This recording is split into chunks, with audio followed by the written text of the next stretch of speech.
Mu rugo rw'umwami bwaciye hacitse igikuba kuko umwana w'umwami yari yamaze kubura burundu, nta muntu n'umwe mu ngoro babashije kumubona cyangwa kumenya aho yarengeye. Ibintu bihinduka bibi cyane. Nubwo ingoro y'umwami yari ifite umutekano n'amategeko akomeye, umwana w'umwami Leandre ariwe Korube yari yabuze ahantu hose. Kubura ko umwana w'umwami byari cyagihanirwa ku muntu wabigizemo uruhare, kikaba kibona igihombo cy'umutekano w'ubwami. Inzego zose z'ubutegetsi zari zigiye guhungabana. Bwaciye mu museso wa kare, umwami Leandre yagiye kureba umuhungu aramubura. Muri iyo minsi yari yarabaye nawe inshuti, basigaye baganira ibintu byinshi. Umwami yifuzaga ko amwibagiza umuja wihariye yirukanye atangiye kumukunda ari we Lorette, ngo amwumvishe ko nk'umwana uzaba umwami atarakwiriye kugirana umubano w'urukundo n'umuja. Ibyumweru bitatu byari bishize biriranwa, bagatembera, bagakina imikino, bagatandukana nijoro. Amasaha menshi barayamaranaga, ahantu hose umwami ari nawe akaba ahari, uretse nijoro agiye guhura n'umwamikazi. Iyo babaga batari buhure, hari ubwo bararaga baganira inkuru nyinshi, umwami akamubwira ingamba yarwanye, akamugira inama y'uko azitwara nabi umwami n'ibindi.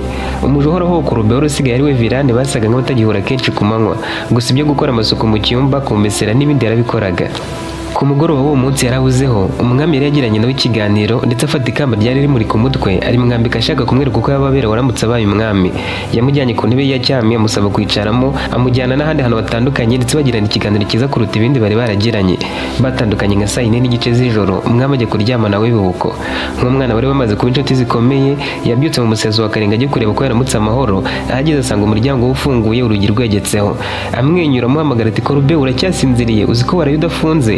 Yarinjiye amubura mu cyumba arumirwa, yikanzemo ariko yongera no kwigarura icyizere mu kanya gato. Aribwira ati wasanga nyurukiye mu bwiherero. Yamutegereje iminota nk'icumi, ishira umuhungu ataraza. Yagiye kumushakira ahantu hose hafi y'icyumba aramubura. Yihuse ahamagaye umuja wihariye ari we Virane, aramubaza ati umuhungu wanjye Korube ari he? Nawe ati ntabwo ari mu cyumba se. Umwami ati singakubaza ngo nawe umbaze, genda urebe ko uramubona. Virane yarinjiye aramubura, areba ahantu hose ntiyamubona, bituma atangira kuzenguruka mu ngoro ahantu yakundaga kugana agiye gutekereza aramubura. Akenshi yajyaga ku mazi yari aho atemba ameze nk'umugezi, akahicara umwanya munini, ariko nawe yagiye aramubura. Umwami yatangiye kumva agize ubwoba, umutima utangira kumwemeza ko byanga bikunda umuhungu atari mu ngoro. Hari ahantu handi hari agashyamba, aho umwami nawe yajyaga agiye gutekereza, ajya kumushakira ngo arebe ko yaba ari hari. Nawe yarahageze aramubura. Yagiye kubyutsa abakobwa be ngo wenda babaze niba ntawuzi aho Korube aherereye. Darisa akaba bucura bwe, yamubwiye ko atahazi. Imfura ye Mariso nawe amubwira ko atahazi na gato. Umwami yasubiye mu byumba byose yakekaga ko umwana we yaba arimo, ajya mu cy'abashyitsi, ajya mu cyumba cy'inama, hose amuburamo. Ikibazo cyari gifashe indi ntera. Yarahangayitse cyane, atangira kwibaza niba ahubwo umwana batagize ikibazo runaka. Abatwari b'ingoro, abarinzi, abagaragu n'abakozi bose bo mu byiciro binyuranye bahise batumizwa mu cyumba cy'inama, basabwa guhagarika by'agateganyo imirimo yabo ako kanya, ariko ntibabwirwa impamvu. Umuyobozi mukuru w'abasirikare barindaga umwami Leandre, umwami ubwe yamubwiye ikibazo gihari, nawe ahita afata icyemezo cyo guhagarika ibikorwa byose bisanzwe, ahubwo anategeka ko bafunga amarembo yose y'ingoro, ku buryo nta muntu ari kongera kwinjira cyangwa agasohoka adasuzumwe. Bari bahagaritse buri kimwe kugira ngo bamenye neza ikibaye, ariko ntabwo abantu bari babwiye ikibazo gihari, uretse uwo musirikare umwami yarabashije kukibwira ako kanya mu buryo bwiza. Abantu ba hafi bose bakekaga ko baba bazi aho Korube aherereye barakusanyijwe, harimo Virane, Darisi na Mariso, ngo bavugishe ukuri niba batigeze bamubona aho bwakereye, wenda mu museso wa kare. Nubwo batararanaga, bumvaga ko wenda hari ubwo yaba yabavugishije. Umwami yibutse ko ku mugoroba hari isaha bamaze batari kumwe, maze abantu bose bari bahuye nawe aho yari ari bashyirwa hamwe. N'abagaragu yari yanyuze hajya ahantu yakundaga kwicara ari nimugoroba areba mu kirere yitegereza inyenyeri. Umwami yarabizi ko abagiye kwitekerezaho, ariko ntiyarazi ko yahajyaga ashaka kwitekereza kuri Lorette. Abo bose babahase ibibazo.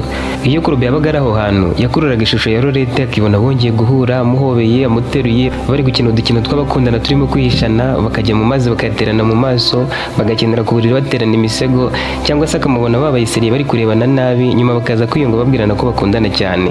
Yanatekerezaga ku nzozi yarotaga buri munsi, aho yarotaga yatumbagiye mu kirere agasanga Lorette, agashaka kumuvugisha agahita arenga mu bicu, uko yarotaga yarohamye mu mazi yajya kumukuramo nabwo akamubura, n'ukuntu yarotaga bahuriye mu ishyamba atazi iryo ari ryo, yamukurikira akamubura. Mu nzozi zose yari yararose, ni zimwe yiboneye amuhobeye, umwami ari kubakomera amashyi, gusa zarangiye mu biganza byajemo amaraso menshi cyane, ahita akanguka. Iyo yabaga yagiye aho hantu rero yaribazaga ati ese izi nzozi zizasohora? Kandi nubwo bwose we na Virane batari bakivugana cyane, aho babaga bahuriye amubwira ko ari kwiyumva, Virane wari umushyigikiye mu migambi ye, agakomeza kumugira inama zitandukanye z'uko yazagera ku bisubizo by'inzozi ze. Aho ibwami, umugaragu wamubonye bwa nyuma, wari wamutekeye, wari kumwe nawe mu busitani, bose bababajije ibibazo kugira ngo bakusanye amakuru y'ashobora kuba yarengeye, ariko ntagira no gusobanura ko ahazi. Byakorwaga mu ibanga, umuntu utaribwa n'icyo kibazo ntamenye amakuru ahari, usibye kubona bahagarika ibikorwa hafi ya byose. Umwami nifuzaga ko bimenyekana mu ngoro hose ngo abantu bahite babimenya, ariko nanone agatinya kurushaho ko byasohoka bikagera hanze y'ingoro abantu bakamenya ko umwana we yabuze. Iyo bimenyekana ko umwana w'umwami yaburiwe irengero, byari gufatwa nk'icyasha ku mutekano w'ubwami n'ingoro yose. Uwo mwanya abasirikare bari kunyuranyuranamo hirya no hino bashakisha mu bice bitandukanye by'ingoro. Barakabije bamushakira no mu biti, mu byumba byose by'imbere bitanakorerwagamo imirimo ihambaye, bajya aho babika ibyo kurya, bashakira mu bigega by'imyaka, bashakira aho babikaga intwaro n'ibindi bindi. Abandi bajya mu byumba by'abashyitsi n'ahandi baramubura. Umwami ubwe nawe yari ari gushakisha, amanuka mu buvumo bwo hasi y'ingoro, cyane cyane ahabikwaga ibintu by'ibanga, areba no mu masanduku no mu bubiko bw'ibikoresho aramubura, yongera kuzamuka hejuru.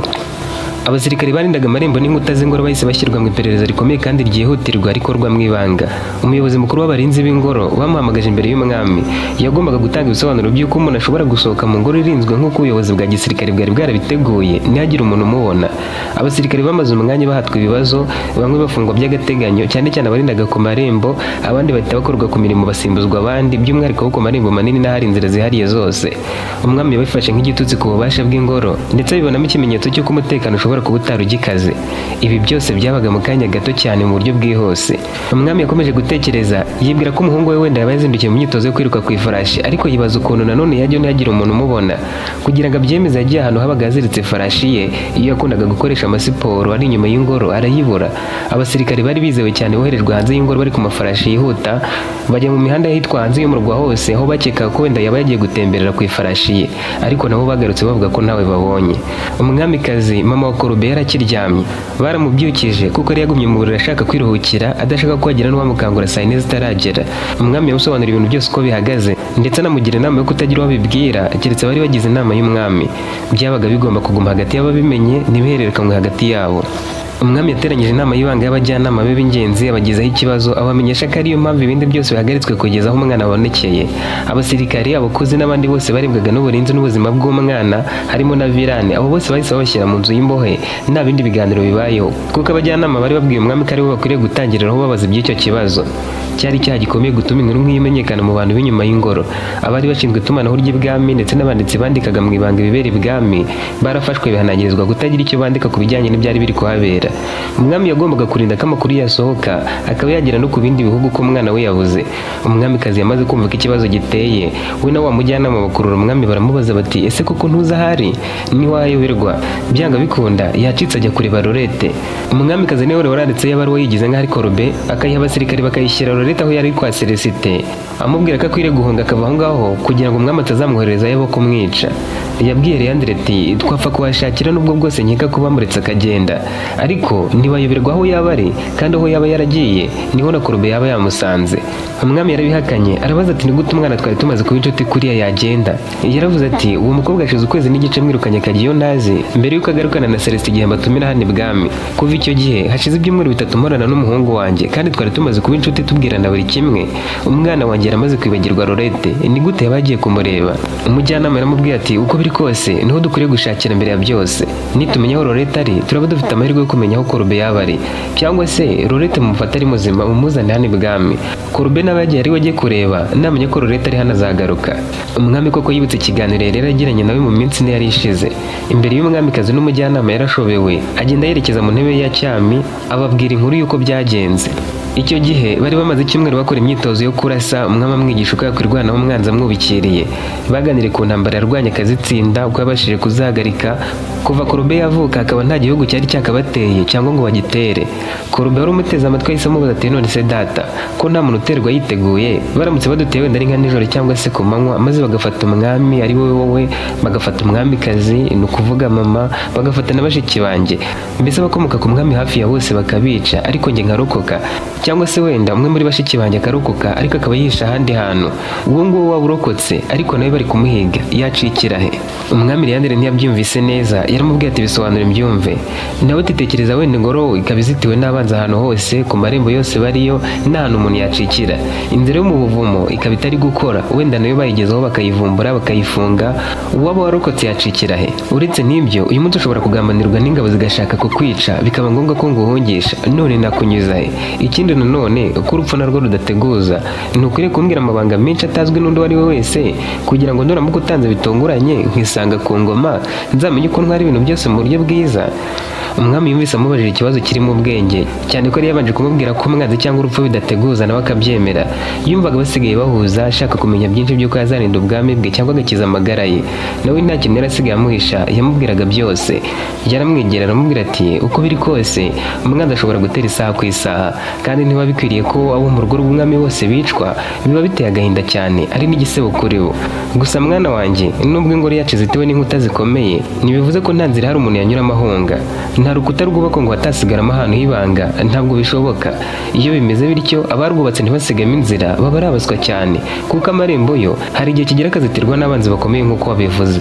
None rero hafi n'ahari igikoni niho hakoreshwaga n'abanyamabanga b'ibwami cyangwa umwami ubwe kuva kera, mu gihe babaga bakeneye gusohoka mu ibanga batanyuze ku marembo manini ngo abantu bababone.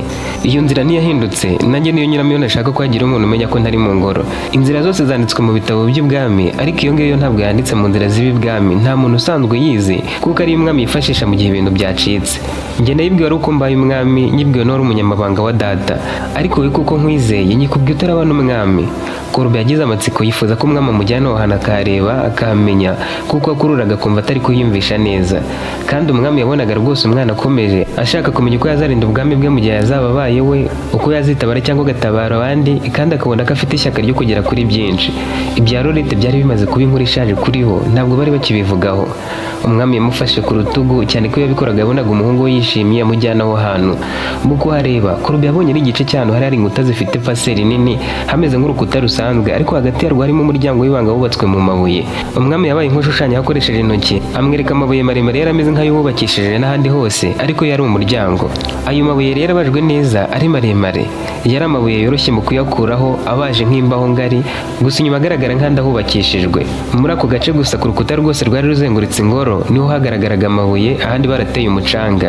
Umuntu umwe yashoboraga kuyakuraho, yagera imbere akongera akayashyiraho neza akamera neza, agakomeza muri iyo nzira yo hagati y'igikuta, yagera inyuma naho bikaba uko, agahirika andi mabuye agacamo, akongera kuyegekaho neza cyane, ubwonko bwe akabarinze mu ngoro. Icyiza cyaho ni abarinzi bahabaga. Umwami aseka yaramubwiye ati urabibona ko nta murinzi uba uhari, kandi abantu benshi batekereza ko uru rukuta nk'ahandi hose. Iyi nzira ni ibanga, izwi n'abantu bake cyane, ikoreshwa gusa mu bihe bikomeye cyangwa byo guhunga, ariko rero uzabigira ibanga. Korube yaramubwiye ati mu bintu umaze kunoza, ni uko ibanga ari irya mbere. Nyizera ntuzabyumva ahandi, kandi nanjye nifuza kwiremamo ibyiyumvo by'uko nzashobora inshingano yo kuba umwami mwiza. Umwami akibuka ibyo biganiro yari aheruka kugirana nawe muri iyo minsi, akabibwira umwamikazi n'umujyanama, nabo baratunguwe bariyamira bati wararikoze, waramwizeye umurangiraho kunyura, ni wowe wahamubwiye rwose, ubu ngubu nta handi yanyuze. Ntakongera kumushakira mu ngoro, kuko birumvikana ko atari hari. Icya mbere, ifarashi ye ntayihari. Icya kabiri, ikibazo yari afite turakizi, yigeze gushaka kukwica kubera ko wereje Lorette ku rutamuteguje. None n'iki kindi twaba dushaka dukomeje gushakira mu ngoro? Umwami yihuta cyane yabasabye kumuherekeza, ahageze abona amajanja y'ifarashi, ariko ukuntu amabuye yari yegetseho neza nkaho nta muntu wahanyuze, byamuteye kwibaza niba koko yanyuze wenyine cyangwa niba hari undi muntu wamufashije kwinjira we n'ifarashi ye akayegekaho neza. Aho hantu niho yari yaramurangiye. Bagarutse umwami ababaye cyane, yohereza ingabo kujya kwa wa mukire Celestin, umwe yigeze gutuma akamusura. Yari bamubaje bakabonamo Lorette yari yarirukanye ibwami, ariko akabyirengagiza. Abo basirikari bagombaga kugenda bakamubaza aho Lorette yaba ari, bakaboneraho kujya kuhashakira Korube, kuko bakekaga ko ashobora kuba ari we yagiye kureba. Nta yindi gahunda yo gushakira mu ngoro yari igihari. Gusa bamwe bakomeje gufungwa, abandi barabareka basubira mu mirimo yabo.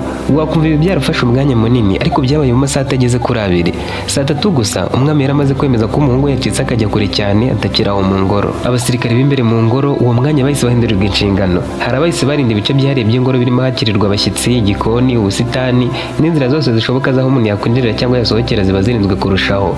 Abasirikare bamwe boherejwe hanze y'ingoro bambaye imyenda itari iya gisirikare ngo bagende bagerageza kumva inkuru cyangwa ibihuha biri mu murwa mukuru, mu gihe abandi bari bakomeje kugenzura ingoro imbere n'inyuma ku buryo bukomeye. Nubwo byari bimeze bityo, hari abari bazi ko ikibazo nyamukuru gihari ari ukubura k'umwana w'umwami, ariko abandi bo ntibari kubimenya. Abari babizi neza ko yabuze nyuma y'umwami n'umwamikazi bari abajyanama bakuru, abasirikare bari bahagarariye abandi. Verane wasaga nk'urera Korube, ari umuja wihariye, umwanditsi wihariye w'ibwami Darcy na Mariso. naho abari bashinzwe kubahereza ibyo kurya, abateka, abamesa n'abandi bakozi bo mu rugo babaje n'abagaragu babwiwe ko hari ikintu gikomeye kirimo gukurikiranwa ariko ntibahabwa ibisobanuro. Abasirikare boherejwe mu murwa mukuru bo bari babwiwe ko bagenda bakumviriza amakuru ari gucicikana ariko nta kindi babwiwe. Umwami abifashijwemo n'umukuru w'abasirikare bamurindaga yohereje intumwa mu buryo bw'ibanga ku batware b'intara zose zo hafi aho, abayobozi b'ibanze n'abasirikare bakuru bo mu turere ngo zibasabe kuba maso, zibabwire ko bashobora guhura n'umwana w'umwami cyangwa umuntu ufitanye isano nawe ariko ntibavuga ko ari umuhungu cyangwa umukobwa w'umwami. Abandi benshi boherejwe bambaye nk'abaturage basanzwe, bagiye mu masoko ya kure, mu tubari, mu nsengero n'ahandi hashoboraga kunyura amakuru y'ibanga ngo bumve ibyo abantu bari kuvugaho, biyongera ko bari bagiye mbere bazenguruka ngo bumve ibihuha byaba biri kuvugwa mu mujyi. Nyuma y'amasaha 6 umwami yarakomeje kwakira amakuru y'uko nta wigeze abona umwana w'umwami cyangwa undi ufitanye isano nawe. Abari bagiye kumviriza amakuru nabo bagarukanye atandukanye n'abavuga ku mwana w'umwami waba wabanyuzeho wenda cyangwa se undi waba ufitanye isano naho. Nta by'ifarashi y'umukara yari yabanyuzeho bumvaga, amakuru yose yari asanzwe mu biturage no mu mijyi. Ibyo byatumye umwami n'umwamikazi bahangayika cyane bikomeye kuko uwo mwana yari uwabo, nubwo bwose bari baramubangamiye ariko rwose kumubura byari bibateye guhagarika imitima. Umwamikazi yaramubwiye ati cyangwa umwana wacu yiyahuye kubera ko yari afite agahinda ko kubura Lorette, nyamara Lorette twakabaye twaramurekeye hano. Nubwo umwami atarishimiye ko umugore wavuga atyo, bombi batangiye gutekereza ko Corbeil yaba yaturutse kubera kwiheba, umujinya cyangwa uburakari bwatewe no kumubura akabura n'uwatakira. Umwamikazi we ntiyashakaga kumva izina Lorette nyuma y'uko bamwirukanye. Yatekerezaga ko umwana we yiyahuye akanashyira amakosa yose ku mwami, kandi mu gupanga kwirukana Lorette ari wari ufite ibitekerezo byinshi kumurusha. Ku rundi ruhande ahagana saa 7 abasirikari bari batumwe kwa Celestin n'umugore wa Armand bagezeyo. Igitekerezo cyari uko bamenya aho Lorette ari, bahamenye bakajyayo kuko bibwiraga ko Corbeil we yagiye gushakisha. Bari bafite gahunda y'uko aho yimikiye avuye kwa Celestin nibahagera bakamubura bagomba gutera ubwoba abagize umuryango yari arimo, bakababaza niba nta muntu waje aho ngaho ngo ahamukure kuko bibwiraga ko niba Corbeil yagiye kumureba akimugeraho yahise amujyana ahandi hantu wenda hari umutekano. Ibyo byose bari kubimenya babikuye kuri Celestin wari kubarangira aho Lorette aherereye. Abo basirikare bagezeyo, Celestin n'umugore wa Armand bagira ubwoba bwinshi cyane. Umwami yari yasabye abo basirikare kwitwararika mbere yo kugira icyo bakora, bakabanza kohereza umwe muri bo akaza kubabwira ibyo Celestin yababwiye mu gihe byari kuba binyuranye no kubabwira aho Lorette aherereye. Yari umukire, umwami yaramugize inshuti ikomeye, ntiyifuzaga kwangiza umubano bari bamaze kugirana. Yarabizi neza ko umwamikazi ubwe yise Corbeil akohereza ibaruwa kuri Lorette amusaba kuva aho kwa Celestin. Celestin we icyo yasabwaga ko ari ukuvuga aho Lorette yerekeje nyuma yo kuhava kandi yarahazi. Nyamara abasirikari bamubajije aho Lorette ari, banga kuvuga ko wa musaza Papa Ruhwini wamutoraguye mu isoko akamujyana iwe mbere yo kumuhuza nabo ngo bamuhe akazi yari yaramuhungishirije ku muhungu wari utuye kure cyane kandi akagera yatwawe n'amafarashi ya Celestin. Batekereje ko abo basirikari bamushaka kugira ngo bamwice bakurikije ibyari biri muri ya baruwa, cyane ko yari yanditsemo ko umwami yafashe umwanzuro wo kumwica ko vuba cyangwa bigatinda azohereza abantu bo kubikora. Nubwo yari hashize ibyumweru 3 birenga, baketse ko icyo ari cyo kibazanye.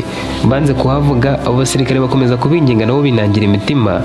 Celestin aratsema avuga ko atahazi, Armand nawe bibuko. Kubera ko umwami yari yabasabye kohereza umwe muri bo akamubwira uko byifashe mbere yo kugira icyo bakorera Celestin n'umuryango we mu gihe baba banze kubabwira aho Lorette ari, umwe yaragiye abandi babwira Celestin ko naho bagomba kujya batamenya aho Lorette aherereye, ndetse bamusabye guhagarika imirimo yose yakorerwaga iwe. Abakozi bo mu mirima ye bose n'abakoraga mu rugo bazanwa aho ngaho bicazwa ahantu hamwe n'abarimo mu rwego rwo kubagumishaho ijisho mu buryo bworoshye. Muri abo bakozi hari harimo na Mama Ruhwini, nawe wari uzi aho Lorette yahungiye, cyane ko yari yarahungiye ku muhungu we wari utuye kure cyane.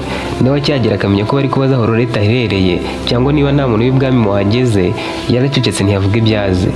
Ku rundi ruhande nanone niko abasirikare batandukanye baba bambaye imyambaro ya gisirikare, abari bambaye ibisanzwe, ab'ibwami n'abo mu ntara bakomezaga gushakisha ahantu hose, dore ko n'abatware batari batuye kure cyane y'ingoro bari babimenyeshejwe ngo babibwire abaturage babo nabo babafashe gushakisha hose ko babona cyangwa bakumva amakuru y'umwana w'umwami waba uri mu matware yabo. Ubwo niko umusirikare wari woherejwe ibwami avuye kwa Celestin nawe yarakomeje urugendo, kandi hari kure, harimo amasaha n'igice ku ifarashi, uretse ko we wenda ari kwagenda mu masaha ari munsi yayo kuko yihutaga cyane. Mu buryo butunguranye, abasirikare babiri bari boherejwe mu nzira y'inyuma y'ishyamba ryari hakurya y'ingoro, ahantu hari harimo amasaha 3 avuye ibwami. Bakaba bari bahageze ahagana saa 7 n'igice kuko bari bavuye ibwami saa 3. Bagezemo hagati babona amaraso menshi. Aho hantu hari hahanamye cyane, ariko harimo ahantu hameze nk'akayira kanyurwamo n'abantu. Aho ngaho hari hari ibiti bikeya bitegeranye cyane. Abo basirikare bavuye ku mafarashi yabo babanza kwitegereza ayo maraso, babona n'amajanja y'ifarashi. barebye hepfo babona ifarashi y'umukara yaguye igaramye ariko yakomeretse cyane ku gatuza ahagana ku mutima. Aho hepfo hari umuferege muremure urimo utuzi duke ariko harimo n'ikibuye kinini cy'urutare. Icyo kibuye cyari cyuzuyeho amaraso menshi y'iyo farashi. Byarigaragazaga ko ifarashi yaje yiruka ikanyerera, uwari uyiriho akagwarugura hari amaraso, nayo igakoshumuka hepfo ikabura uko ihagarara igakubita agatuza ku rutare igahita ipfa. Baramanutse bayitegereje neza babona ariyo Korbe yakoreshaga mu myitozo. Iyo farashi bari bayizi neza cyane kuko Korbe yajyaga yitembereraho akazenguruka inyuma y'ingoro yiruka cyane ari kumwe n'abandi basore bakoranaga imyitozo cyangwa ari kumwe na mushiki we Darcy. Ndetse mu minsi 3 yari ishize we na mushiki we Darcy bari bagiye mu marushanwa yo kwiruka ariko bya gicuti. Abo basirikare batangiye kwibaza niba Korbe yaba ari muzima kuko ifarashi yari iriho yari yapfuye, ndetse bibaza icyo gukora birabashobera. Bibazaga niba barasubira ibwami bakabaha ayo makuru, niba barakomeza bagashaka Korbe. Babanza kubura umwanzuro. Bagerageje kwegura ifarashi bakoresha imbaraga zabo zose barayikorora ngo barebe ko bayijyana haruguru ngo bayikore mu muferege. Barakuruye umwe ananiwe barekeraho atangira kuzenguruka hafi aho nk'ubuzi icyo akora. Uko yikaragaga yabonye akantu kameze nk'agafuka gato cyane wagereranya na envelope ikozwe mu ruhu. Yaragafashe arebye ikirimo abona ari urwandiko. Urwo rwandiko yararufashe ararufungura we na mugenzi we batungurwa n'amagambo bari babonyemo. Rwari urwandiko Lorette ubwo yari yohereje Korbe. Urwandiko rw'umukobwa rwari rwuzuyemo amagambo y'urukundo n'agahinda rusobanura aho yahungiye n'impamvu yo kuva kwa Celestin. Bombi babanje kuzenguruka hafi ngo barebe ko babona umurambo wa Korbe cyangwa undi muntu ariko ntibawubona. Umwe muri bo yafashe urwandiko arubika neza mu mufuka w'imyenda yari yambaye, undi asuzuma neza amaraso yo haruguru yari yamenetse atera intambwe ajya imbere areba haba hakandagiye ibirenge by'umuntu cyangwa amaraso yagiye atonyanga. Gusa undi yaramukurikiye ati uretse tubanze gufata umwanzuro. Bagombaga kumenya icyo gukora hagati yo gukomeza gushakisha amakuru cyangwa kujyana ibwami bari babonye. Ntibatinze bahise bagusha ku ngingo, umwe asubira ibwami gutanga raporo y'ibyo babonye birimo n'urwo rwandiko, undi aguma aho ngaho atangira gukurikirana inzira ngo arebe ko yabona ibimenyetso by'amaraso akurikira aho byerekeza, yizeye ko bishobora kumugeza ku muhungu w'umwami, uretse ko yanakekaga ko wenda ayo maraso yaba ari aya Lorette cyangwa se akaba yabo bombi. Urwandiko rwari urwa Lorette, ifarashi ari iya Korbe. Ibyo byatumye atekereza ko wenda baba bari kumwe.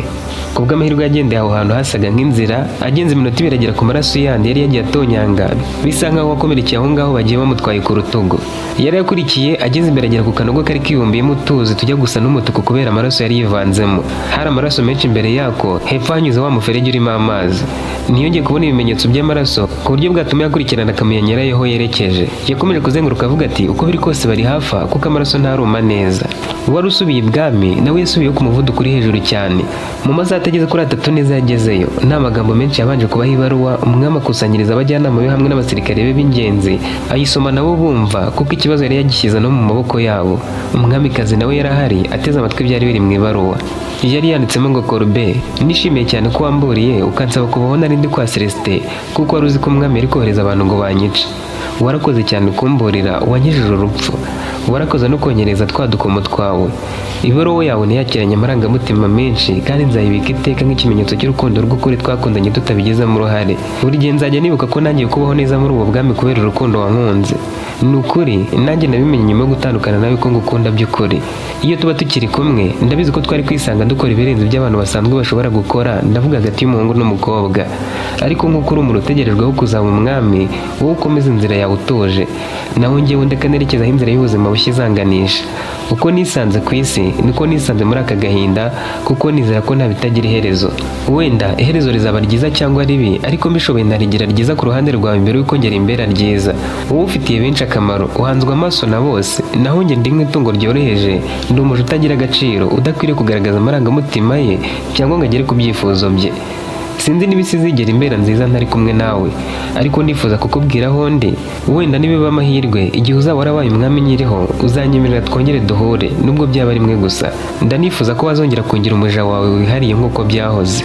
Ubu ndi ahantu hatuje kure y'ibwami, ndi mu rugo rw'abantu beza. Agace ndimo kitwa Ruware, nyir'urugo yitwa Marisha. Nabaye nk'umwana muri uru rugo, wambereye nk'umuryango. Ntabwo nteganya kuhava kandi ho nizeye ko hatazateza ibindi bibazo. Impamvu nkubwiye aho ndi nkakubwira n'izina rya nyir'urugo ni uko nzi ko ari kure cyane utafata umwanzuro wo kuhaza. Ikindi nizeye ko ibaruwa izakugeraho mu mahoro nta wundi muntu yisomye, nk'uko andi yose nagushyikirizaga nkiri umuja wawe nayahawe n'abantu babaga bayakoherereje ari wowe wayasomaga gusa. Buri gihe iyo nicaye nkibuka ibihe twagiranye nkibaza uko umeze aho uri, ngukumbuye cyane kuruta uko ab'isi bakumbura, nkumbuye kuba ndi kumwe nawe, nkumbuye ikiganiro cyacu cyabaga cyuzuyemo ibitwenge mu ijwi ryawe ryiza n'uburyo wandebaga witonze nk'ufite byinshi ashaka kumbwira. Iyo biba bishoboka naguruka nkagusanga aho uri. Sinzi neza icyo nakwandikira kirenze ibi, nubwo umutima wanjye wifuza kuvuga byinshi. Ndumva nashaka amagambo menshi yo kukubwira, ayo umutima washatse kukubwira yose genzi wanyu ngarukanye na Celestin, nubwo ntari mbizi ko ari bo banzanye. Nari mfite ubwoba ntekereza ko umwami ashobora no kunyica kuko nari narenze ku itegeko rye, nubwo bwose bitari byanurutseho. Kiriya gihe numvaga nasimbuka nkaguhobera, ariko nkibuka ko cyaba ari ikindi cyaha kiyongera ku kuba nari nagarutse ibwami kandi naraciwe. Ndakoreka ndekera aha. Wifurije kuzaba umwami mwiza uzaharanira amahoro n'ubutabera kurusha undi mwami wese wigeze kubaho, umwami utazabaho nk'abandi gusa, ahubwo akazarema ibintu bishya kandi bifite akamaro, bitazagira uwo bikumira cyangwa bisubiza inyuma bitewe n'urwego rw'imibereho nawe yisanzemo nta ruhare abigizemo. Wifurije ibyishimo mu buzima bwawe bwose. Reka mbivuge bwa mbere nkubwire ko ngukunda. Ndagukunda. Ni njye Lorette, umuja wawe iteka. Umwami amaze gusoma ibaruwa Lorette yandikiwe umuhungu we Korobe, yicaye ku ntebe yacecetse kuko amagambo yari amaze gusoma yaramukoze ku mutima. Nta kintu na kimwe cyari gisigaye mu bwenge bwe kitari Korobe, uko yaba ameze, niba ari muzima, niba ayo maraso yasanzwe hafi y'ifarashi araye, cyangwa se niba koko ari y'uwo mukobwa. Nawe yibajije niba ari ayabo bombi, kuko nyine ifarashi yari iya Korobe, ibaruwa ikaba iya Lorette, batari kwiyumvisha ko Korobe ariko bari kugendana iyo baruwa atari kumwe na Lorette. Umwamikazi n'ikiniga cyinshi aravuze ati wasanga bari kumwe amutwaye ku ifarashi, noneho bagahura n'abanzi bacu bakahicira umuhungu wanjye umwe rukombe. Umujyanama yifashe ku matama aravuga ati harimo urujijo, ariko igihamya kirimo ni uko urukundo rw'aba bombi rwari rwararenze imbibi z'amategeko. Umwami yahise ahindura isura, uburakari n'agahinda birivanga, maze atanga amategeko yihuse cyane kuko ikibazo cyari kirenze cyo guhangayikira gusa, ahubwo bagombaga kugira icyo bagikoraho. Kuva ibwami kugera ifarashi yari yaguye no kuva ngo yari yaguye kugeza aho Lorette yari yanditse mu ibaruwa harareshyaga. Urugendo rwari nk'amasaha 6 cyangwa 7 ku ifarashi yihuta cyane bidasanzwe uvuye ibwami kugira ngo ugereyo, kuko ifarashi yari yapfiriye bari bahagenze amasaha agera muri 3. Aho ibwami hari umusore bizeraga ruzi kwihuta ku ifarashi, ubu yabaye yohererwa aho Lorette yari yavuze ko ari ngo ajye gusuzuma koko niba Lorette yaba ari muzima kandi arebe niba ari icyizere ko yahuye na Korobe cyangwa se niba nawe ubwo atazi aho yaba ari. Gusa ari kubanza kunyura ku mutware w'agace akamumenyesha ikibazo gihari, akamuha abasirikare babaga mu gace ayobora bo kumufasha kwinjira muri urwo rugo. Kugira ngo atagira umuntu umusubiza inyuma, umwami yamuhaye agapapuro kariho kashe n'umukono bye. Uwo musore akimara kugenda, wa wundi wari uri kuva kwa Celestin yaragarutse, aza abwira umwami ko banze kubabwira aho umukobwa aherereye, akavuga ko yagiye atababwiye aho agiye kandi ko abandi basirikare bamugumye iruhande bagahagarika ibikorwa bye byose mu gihe atarababwira aho Lorette yerekeje. Umwami koko yari yamaze kumenya aho uwo mukobwa aherereye, yasabye uwo musirikare gusubirayo akabwira bagenzi be bose bakagaruka, bagasiga babwiye Celestin gukomeza akazi ke nk'ibisanzwe, dore ko ubwo ibyaho Lorette aherereye bitari bikimureba. Ubu nawe yaragiye, umwami akomeza gutanga amabwiriza. Yohereje ingabo zijya kunganira wa musirikare wari usigaye mu ishyamba kugira ngo ahabwe ubufasha. Yanabaye urwandiko rwari kubemerera kwinjira muri buri rugo rwari inyuma y'ishyamba, bakareba ko wenda hari urwo babonamo Korobe. Umwami amaze kubohereza yafunguye abantu bose yari yafunze, abasaba gukomeza imirimo yabo nk'ibisanzwe kuko abonaga nta mpamvu yo kubafunga. Gusa nawe uri wemerewe kuva mu ngoro n'ubundi batamuhaye uburenganzira.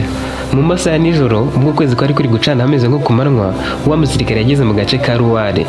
Nubwo bwari bwije cyane, yakomangiye umuryango umwe baramukingurira, abarangisha ku mutware waho, barahamurangira ajya kumureba. Amugezeho yamubwiye ko atumwe n'umwami, amwereka rwa rupapuro yari yamuhaye ruriho kashe n'umukono bye, hanyuma amubwira ko yaraje mu rwego rwo gukemura ikibazo cyari kigendanye n'umutekano w'umuryango w'ibwami kandi ko bagombaga kubikora bitarafata indi ntera. Nta byinshi yamubwiye ku by'umuhungu n'umukobwa, ahubwo yamubajije ku rugo rwa Ramashari. Umutware yamuhaye abasirikare bo kumuherekeza, bajyana nawe ngo bamwereke aho urwo rugo ruherereye, ari nako batekereza ukuntu bashoboraga kuruguta mu gihe byaba bibaye ngombwa, nuko bagombaga gukora ibintu byose nta rusaku, nta ngufu bakoresheje kandi ntawe bahutaje. Mu gihe abantu bose bari basinziriye, abo basirikare basesekaye hafi y'urugo rwa Ramarisha. Ni urugo rwari rufite uruzitiro rwubakishijwe ibiti n'ibikori. Umusirikare mukuru mu bo bari kumwe niwe wayoboye icyo gikorwa. Yahise atuma umusirikare umwe gukomanga ku rugi, nawe arabikora. Yakomangaga avuga ko bazanywe n'amahoro, ko ari abasirikare batumwe n'umutware w'ako gace. Hashize akanya gato urugi rwarakinguwe, ari umugabo ukiri muto wafunguriye. Uwo mugabo yari musaza wa Ruwini, nawe wari ufite abana 3 barimo umwe w'umukobwa wararanaga na Lorette. Agikingura bamubwiye ko bashaka Lorette badaciye ku ruhande. Nta yandi mahitamo yari afite, yagombaga kumubaha, ariko abanza kubabaza icyo bamushakira. Mu gihe bari batangiye kumusobanurira, Lorette wari maso kandi ari kumva ibiri kubera hanze, yahise abyuka kuko yumvaga ariwe bashaka, agenda mu mutima ategereza ati ngomba kwitanga, ataza kuvuga ko nari hano bakamugirira nabi kandi n'ubundi ntaho ndi bubacikire. yahise yizana, abo basirikare bamusohoza bamwubashye, baramubaza bati witeguye kuvugisha ukuri? Nawe ati yego. Uwari waturutse ibwami yamubajije niba yahuye na Korube, arabihakana. Mu bibazo byose yamubajije yemeye ikibaruwa gusa yari yohereje, yanze kongera kumubaza ibindi bibazo byinshi. Aramubwira ati niba utazi aho Korube yaba ari, ngwino tujyane ibwami. Ramarisha yatekereje ko byanga bikunda umukobwa ashobora kubizira. Yari yarahungiye kuko aho yari ari kwa Celestin atari kuhagirira amahoro. Ikindi, kwa Celestin yari yarahisanze nyuma y'uko umwami bwamujugunye ngo atazakundana n'umuhungu we bakaba banakora amahano. None uwo muhungu w'umwami yari yaburiwe irengero. Yatekereje ko byanga bikunda ashobora no kwicwa kuko ibyo byo byari bikomeye kandi bifite ishingiro, maze mbere yo kugenda abanza kubyutsa abagize umuryango we bose kugira ngo bamusezereho. Baraje n'agahinda kenshi baramuhobera cyane. Ramarisha yibukaga ukuntu umukobwa yari umunyamwete, abafasha mu kazi kandi akagira imico myiza. Aho yarahagereye yaramaze kubafasha gusarura hafi 1/2 cy'ingano bari bejeje. Nubwo guhura byari bigenewe abasore, we nako yaragakoraga. Inkuru ze zabaga ziryoshye, ababwiriza ibwami yasomye mu bitabo n'izo yumvanye abandi bakarushaho kumukunda. Kumujyana bazi ko ashobora no kwicwa byabateye agahinda, maze buri wese muri uwo muryango ugizwe n'abantu 5 bagira icyo bamuha. Umugore yamuhaye urunigi yambaraga mu ijosi, aramuhobera, amusoma ku gahanga, amwizeza ko byose bizagenda neza. Umwana w'umukobwa we yaramuhobera turikararira, amuha agakomo yambaraga ku kuboko. Abahungu be nabo bamuhaye udukomo, uwo mugabo nawe amuha ikote ryo kugenda yambaye kuko hari nijoro. Abasirikare byabakoze ku mutima, babona ko umukobwa yari yarabashije kwigarurira imitima y'umuryango yari yarahungiyemo. Nawe yabijeje ko byose bizagenda neza, hanyuma baramuherekeza ngo bamugeze aho bari bagiye kumushyirira mu igare rikururwa n'amafarashi bari bagiye kumutwaramo. Abo basirikare bamukuye aho mu rugo batamukomerekeje, batamubwiye nabi. Iryo joro baherekeza wari uvuye ibwami bajyana Yororete. Mu bwami bwe bwose umwami Leyandere yari yagerageje gutuma ku batwari be ba hafi, ariko aho ngaho ho ntihari harimo kuko hari kure cyane. Ubu n'ubundi nta gahunda yo gutangiririza bari bafite ngo barebe ko babona umuntu waturutse ibwami. Uwo musirikare wari uvuye ibwami yarahangayitse kuko nubwo yarabonye umukobwa nta kimenyetso na kimwe cyari gihari cyerekana niba Korube ari muzima. Lorete we yarahangayitse kurushaho. Ntiyatekerezaga ko Korube yafata umwanzuro wo kuva ibwami acitse nta muntu ubizi, azi neza n'ubugome bwa se ngo ajye kumureba. Mu mutima yishimiraga ko nibura Korube nawe yamukundaga nk'uko yamukundaga. Mu nzira bamujyanye ibwami bagiye bamuganiriza, uwo musirikare ababwira iby'ifarashi ya Korube yabonetse mu ishyamba yapfuye, bagakeka ko nawe yapfuye kuko bahabonye amaraso. Lorete abyumvise umutima umuvamo. Ibyo noneho byatumye atekereza ko nagera ibwami baramwica ntibamurebera izuba kuko ibintu byari byafashe indi ntera. Yarebye ku dukomo yari afite utw'umwamikazi yamwohereje mu izina rya Korube, nubwo hari nijoro ku kwezi amarira aramucika atangira kurira. Ese koko Korube yarakiri muzima? Niko bose bibazaga, yaba umwami, umwamikazi, abajyanama, Lorete n'abandi bantu bose bari bamenye iby'iyo farashi yari yaguye mu ishyamba. Naha dusoreje igice cya 4. Nkomeje kugushimira wowe bana natwe umunsi ku wundi, by'umwihariko muri iyi nkuru ya Korube na Lorete ukaba ugeze ku musozo w'iki gice. Ngusaba kutubwira ukuri kuyumva muri comment kandi nibishoboka udufashe kuyisangiza abandi. Ntucikwe n'igice cya 5.